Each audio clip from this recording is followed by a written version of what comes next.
Au sommaire de l'actualité, en espoir pour les patients attendant insuffisance rénale, le ministre de la Santé a inauguré ce vendredi un nouveau centre de dialyse au CHU La Renaissance, une infrastructure moderne qui renforce l'offre des soins et s'inscrit dans la dynamique de la couverture sanitaire. À Bangor, la 10e édition du Festival international Tokna Massana est lancée, un rendez-vous culturel majeur placé sous les signes de l'unité et du vivre ensemble qui met à l'honneur les traditions ancestrales. La cérémonie d'ouverture a été présidée par le Premier ministre Alain Mayali.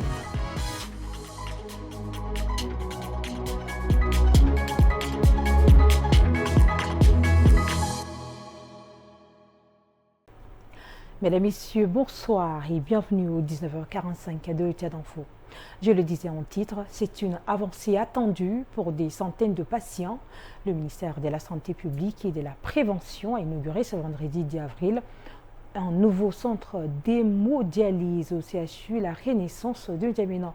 Objectif, améliorer la prise en charge des insuffisants rénaux et limiter les évacuations sanitaires à l'étranger. Djikordo Marmel, Maxime Salmengar. C'est un soulagement pour de nombreux patients. Avec ce nouveau centre d'hémodialyse, le CHU La Renaissance renforce son offre de soins spécialisés. Cette infrastructure moderne s'inscrit dans la stratégie du gouvernement pour améliorer l'accès aux traitements lourds encore peu disponibles dans le pays. En ligne de mire, réduire les évacuations sanitaires à l'étranger, souvent coûteuses et éprouvantes pour les familles. Combien de fois avons-nous annoncé à un patient que nous ne pouvions pas le prendre en charge au Tchad par manque de place? Combien de fois avons-nous vu le désespoir envahir le visage de nos patients obligés de quitter le pays, abandonner leur famille, leur travail, leur dignité pour aller se soigner à l'étranger et errer de pays en pays à la recherche d'un centre d'accueil pour la dialyse? Les autorités sanitaires saluent une avancée importante mais appellent à la rigueur. La gestion du centre et la maintenance des équipements sont déterminantes pour garantir sa pérennité. Au-delà de cette réalisation, notre ambition est claire, bâtir un système de santé robuste, plus résilient, plus accessible, plus équitable, capable de répondre efficacement aux besoins de nos populations. J'invite l'ensemble des acteurs à poursuivre les efforts engagés afin de garantir l'utilisation optimale de cette infrastructure que nous allons inaugurer tout de suite. À plus long terme, le gouvernement prévoit d'équiper les 5 CHU de N'Djamena en centre de dialyse et en IRM. Les villes de Mondou et d'Abéché sont également concernées, avec un objectif, rapprocher les soins spécialisés des populations. Dans le même sens, 76 élèves sous-officiers spécialistes en santé ont reçu ce vendredi leur diplôme à l'École nationale des sous-officiers de Koundoul. Une formation stratégique pour renforcer les capacités sanitaires des armées. La cérémonie était présidée par le général de division Yomardé Félicibé. Un reportage de Mbaye Lassem Emmanuel à Ralombaye Bonaventure. Prise d'armes, passage en revue de la troupe. La cérémonie marque la fin de 45 jours de formation intensive pour ces 76 élèves sous-officiers. Des profils spécialisés dans plusieurs domaines, l'infirmerie, la pharmacie et les analyses médicales en laboratoire. Parmi eux, un major de promotion, Ramada Sougour Mahamad, avec une moyenne de 17,5 sur 20. Je représente la 3e promotion de la santé. Nous, en tant qu'infirmiers et des techniciens, nous sommes capables et aptes à servir le pays et de soigner les personnels militaires. Au-delà de la formation, une mission.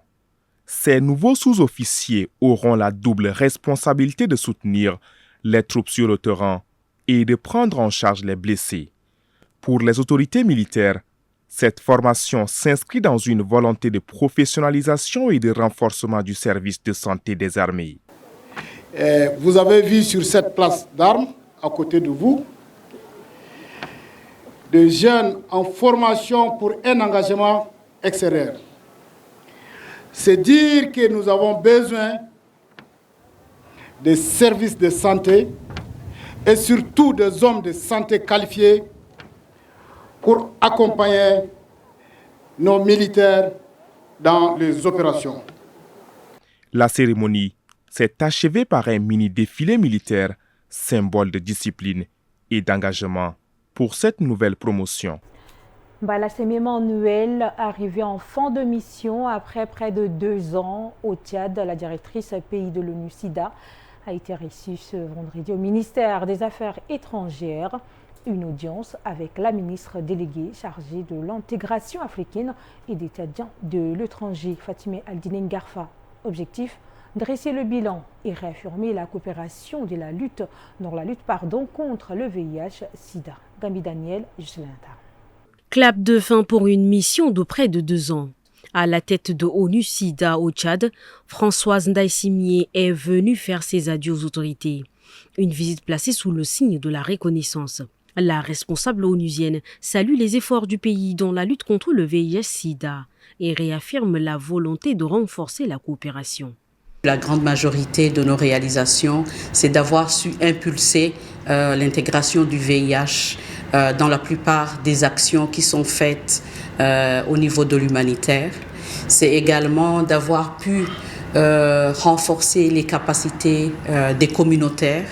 C'est également d'avoir pu avoir un plan stratégique, appuyer le pays à l'accompagnement pour avoir un plan stratégique qui va continuer à nous guider dans les années à venir et à pouvoir atteindre les objectifs 95-95-95, qui veut dire de pouvoir atteindre aussi d'ici 2030 l'élimination du VIH au Tchad. Malgré des avancées, les défis restent importants. Présent depuis plus de 20 ans au Tchad, ONU SIDA poursuit son objectif d'élimination de l'épidémie d'ici 2030. Au cœur de cette stratégie, le programme 95-95-95.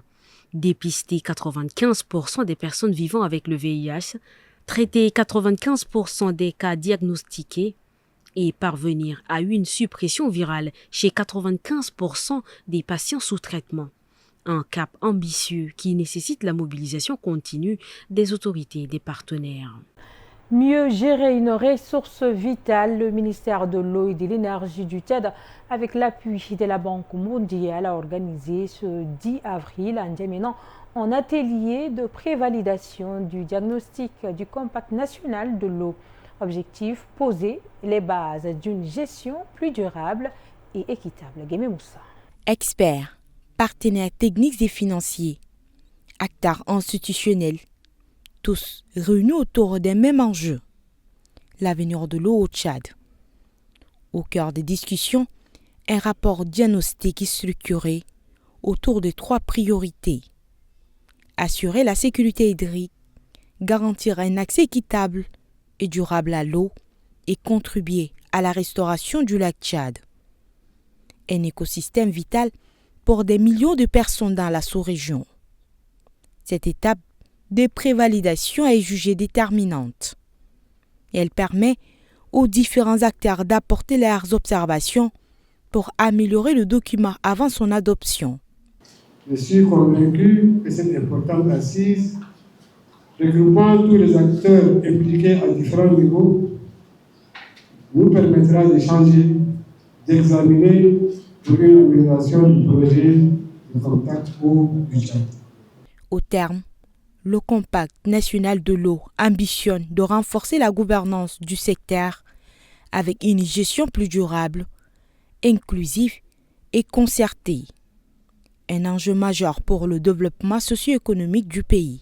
C'était les images de Boyoum Krios commentées par Aimé Dolinassou. Attention à présent, une nouvelle entreprise technologique s'installe au Tchad. Nimri Technologies Tchad Sarlo a officiellement lancé ses activités ce vendredi 10 avril à Chagua, dans le 7e arrondissement de N'Djamena. Objectif, améliorer la connectivité et accélérer le développement des services numériques. Devant partenaires et invités, les responsables de l'entreprise présentent leur ambition. Accompagner les opérateurs, les institutions et les entreprises dans la réalisation de projets numériques structurants. Parmi les priorités, renforcer la couverture réseau, notamment dans les zones encore mal desservies, et faciliter l'accès à des services numériques fiables. Nimri Technologies Tchad Sarl mise également sur des solutions énergétiques adaptées.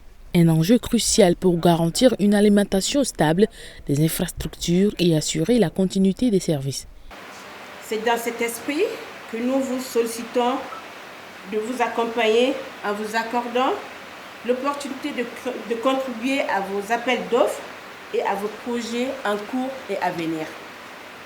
C'est dans cet esprit que nous sollicitons votre accompagnement en vous accordant l'opportunité de contribuer à vos appels d'offres et à vos projets en cours et à venir. À travers ce lancement, l'entreprise affiche son ambition, contribuer à la modernisation du pays et accompagner la croissance du secteur numérique au Tchad. Je l'annonçais au deuxième titre de ce journal, c'est l'un des grands rendez-vous culturels du sud du pays. La 10e édition du festival Tokna Massana a été officiellement lancée ce 10 avril après plusieurs jours d'activité sur le terrain. La cérémonie, présidée par le Premier ministre Alain Mayalina, met à l'honneur la culture Massa et le vivre ensemble transfrontalier. Regardez. Les hymnes du Tchad, du Cameroun, puis celui de Tokna Massana. Un moment solennel chargé de symboles. Main dans la main, officiels et participants célèbrent une même identité culturelle, portée par les chants en langue Massa. Au-delà de la fête, un message. Le président de la commission de supervision invite à mesurer toute la portée de cet événement. Au-delà des danses, des chants, des parures et des festivités, le Tokna Massana est un acte de résistance culturelle, une réponse à l'érosion de nos valeurs, une lutte autant pour moi farouche contre les fléaux qui détruisent notre communauté, à savoir l'alcoolisme, la violence faite aux femmes, le vol, les conflits socio-culturels, pour ne citer que ceci. Un rempart contre l'oubli, contre le mépris, car un peuple sans culture est un peuple sans avenir. Un festival placé sous le signe de la fraternité et du partage, souligne le Premier ministre, venu représenter le chef de l'État. Depuis sa création en 2003, le Tokna Massana s'est imposé comme un cadre privilégié d'expression, de transmission et de célébration des valeurs culturelles du peuple Massa, mais également comme un espace de dialogue interculturel, de cohésion sociale et de rayonnement de notre pays. Cette 10e édition revêt une dimension particulière. Le Guruna, pratique traditionnelle du peuple Massa, est désormais inscrit au patrimoine mondial de l'UNESCO. Une reconnaissance internationale qui renforce l'importance de ce rendez-vous culturel entre le Tchad et le Cameroun. Habiba Nguini Ndale-Paul, c'est avec vous que nous bouclerons cette édition. Mesdames, Messieurs, merci de l'avoir suivi. Tchad Info, c'est l'information, on continue.